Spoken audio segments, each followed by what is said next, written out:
Right now on WHAS 11 News at 5, all Jefferson County clerks' offices closed today after a major cyber attack hits their computer system. What we know about the information stolen and the demands from hackers. Teeing it up, a major golf tournament is coming to Hurstbourne Country Club right near Oxbow Center, while the ISCO golf event left Lexington to head to Louisville, and who is behind the move. And investment continues along East Broadway. Renovation of an old building will bring pizza and farm fresh groceries to a corner of the Smoketown neighborhood. WHAS 11 News at 5 starts now.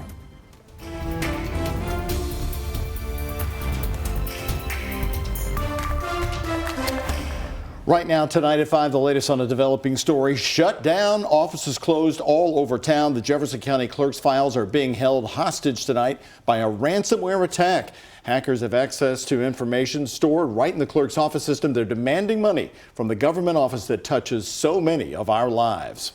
Well, it is still a very fluid situation. County leadership hasn't confirmed what information was stolen or when they might be able to reopen those offices. Jose Alonso went to the Dixie Highway branch today. He has details on what services aren't available and where you can still find help. Customers are approaching the doors of their nearest Jefferson County clerk's office, only to see signs saying they're closed. I came here to get my tags renewed. It was the last thing that I had to do for the afternoon. Just like this location off of Dixie Highway, the doors remain locked. But there's also a sign on the door that says they were supposed to reopen this morning after experiencing network outages. Officials confirm it's a ransomware attack, which means the files are now being held hostage for money. It's frustrating, and we understand that our customers are frustrated, and it's hard for us to not be able to help in this situation. But unfortunately, these circumstances are completely out of our control because of this outside actor. The clerk's office was not able to disclose how much money is being demanded. It's leaving offices empty, employees at home, and customers worried. In Louisville, Jose Alonso, WHAS 11 on your side.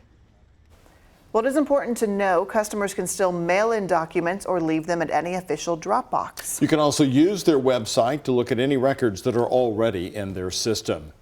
Right now, here today at 5, we're following some new developments for you. The Norton Commons pediatrician who tried to hire a hitman to kill her ex-husband allegedly asked fellow inmates to help kill him after she pleaded guilty.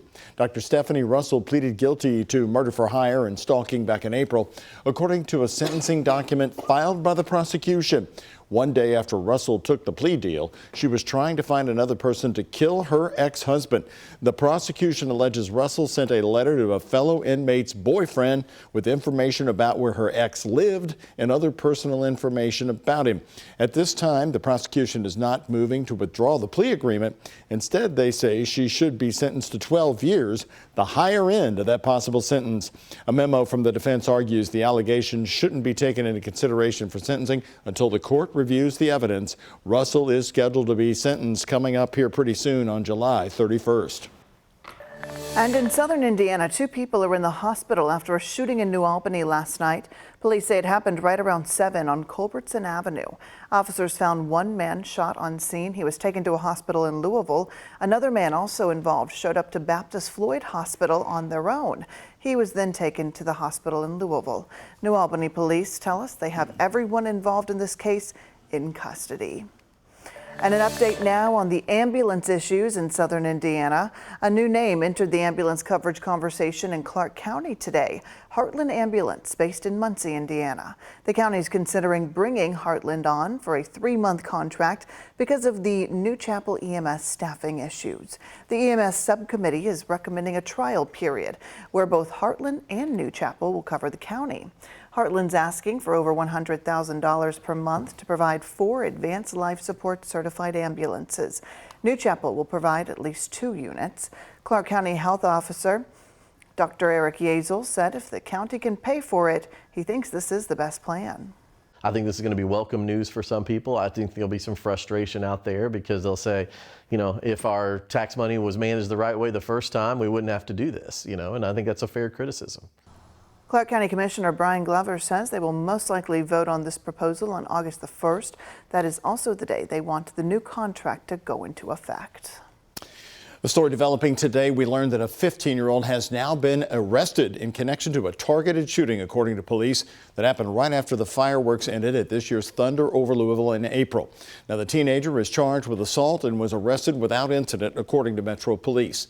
The teenager is accused of shooting another juvenile right at Waterfront Park near the bridges, right underneath I-65, as a matter of fact, after the fireworks had finished.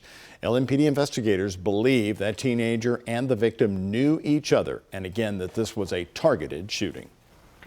Well, clouds have settled across Kentuckiana right around this time. If you take a look outside, it looks like you could have some rain heading your way. That might not be the case. It's trying to get warm out there. I did see the sun momentarily, and Chief Meteorologist Ben Pine once again back here with us on the evening. Ben, looking very nice today. You're dressed for summer, but did we get the hot temperatures that you expected?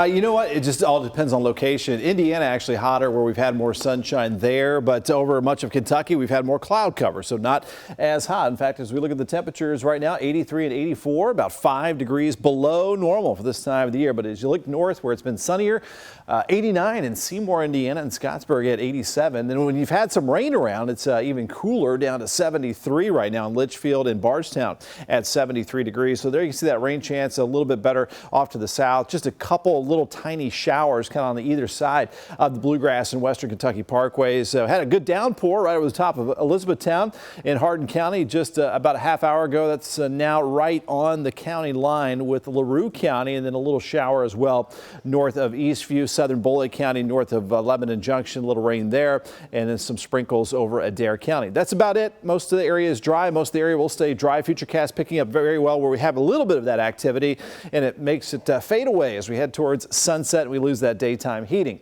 Overnight, mostly dry across the area, upper 60s, lower 70s, and tomorrow about the same, 80s, and about a 30% chance of a pop-up shower or thunderstorm. So mostly dry for tonight, low of 72, outlying areas in the 60s, a bit muggy, 82 tomorrow. Our high temperature forecast up to 88. If we see enough sunshine, if it gets a little cloudier, then some mid 80s. Enjoy those 80s for now because we have some more extreme heat down the road coming up later in that full forecast. All right, Ben, thank you very much. Vice President Kamala Harris has secured enough delegates now to become the presumptive Democratic presidential nominee. And today she is making her first official campaign stop in the key battleground state of Wisconsin.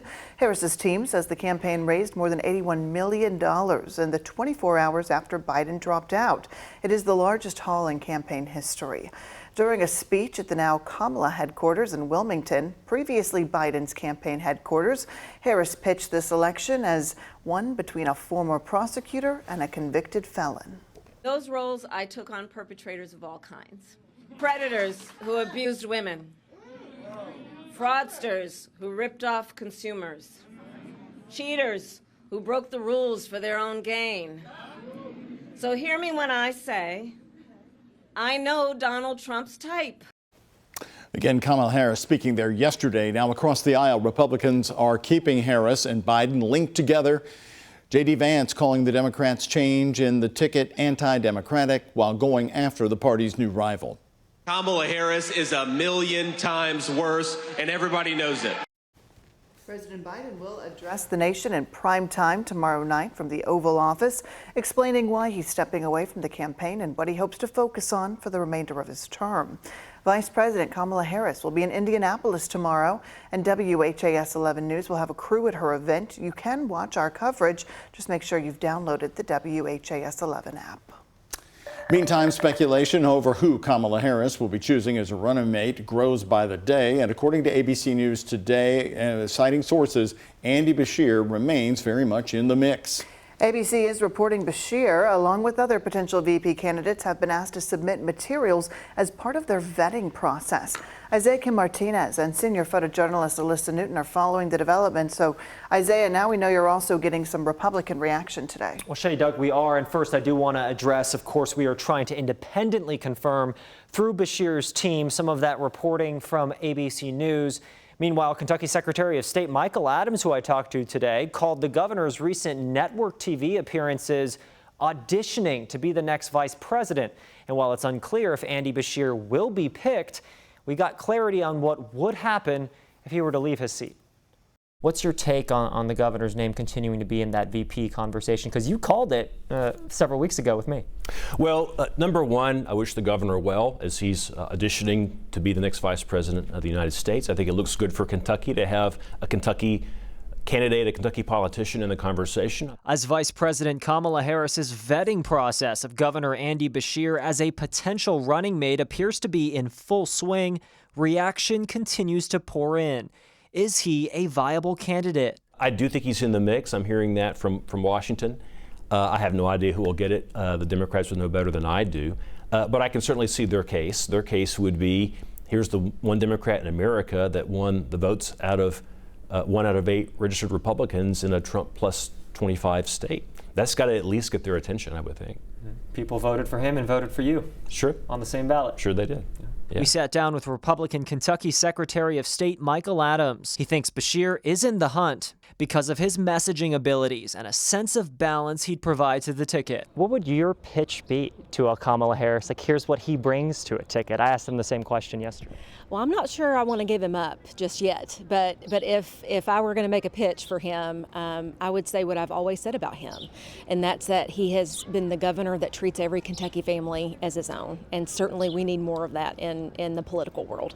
I talked to Kentucky's Lieutenant Governor Jacqueline Coleman on Tuesday, asking if she's prepared to step in if Beshear were called to D.C. When people ask me if I'm ready, I just respond to them that that's my job. Experts like Adams say the state constitution is not entirely clear about how the process would work if Beshear were to leave a seat. What is clear is that if the governor were to resign for any reason, including becoming the vice president, then the powers of his office would devolve to Jacqueline Coleman, the lieutenant governor. The key difference, while she'd act as governor, she'd still carry her old title, meaning she would not have the power to appoint a second in command.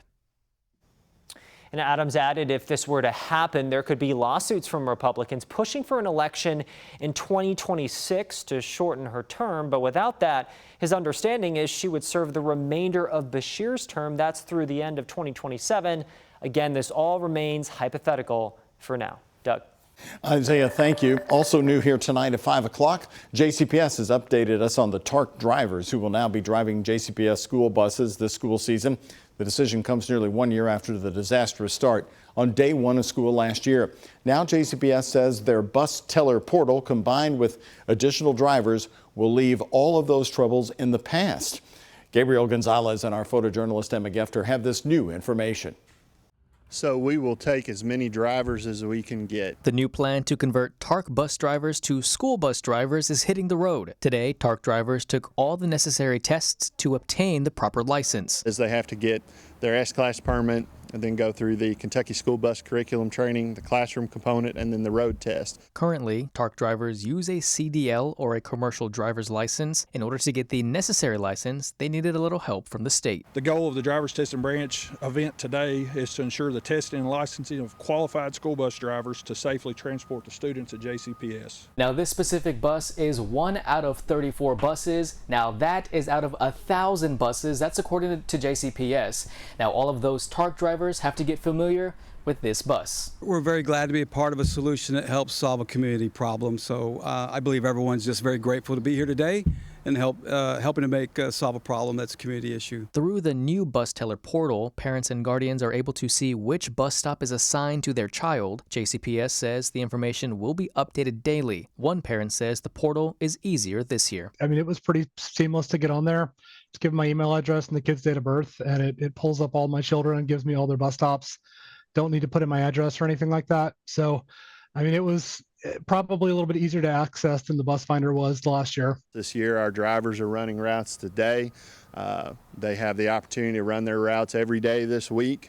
They bid last week, so those routes are locked in for the first day of school. In Louisville, Gabriel Gonzalez, WHAS11, on your side. And JCPS says the new drivers will test their routes coming up on Friday. First day of school again is coming up quickly. It is August 8th. The JCPS Transportation Hotline 8485-RIDE is now live. The district says staff members will answer those phones between 9:30 and 4 Monday through Friday until the first day of school. The goal is to provide parents with details about their students' transportation. There's also a new online bus teller portal for parents and guardians to see what bus stops assigned to their student. To check on your student's bus stop, we have a link to the JCPS bus teller portal. It's in this story. You'll find it on the WHAS11.com homepage.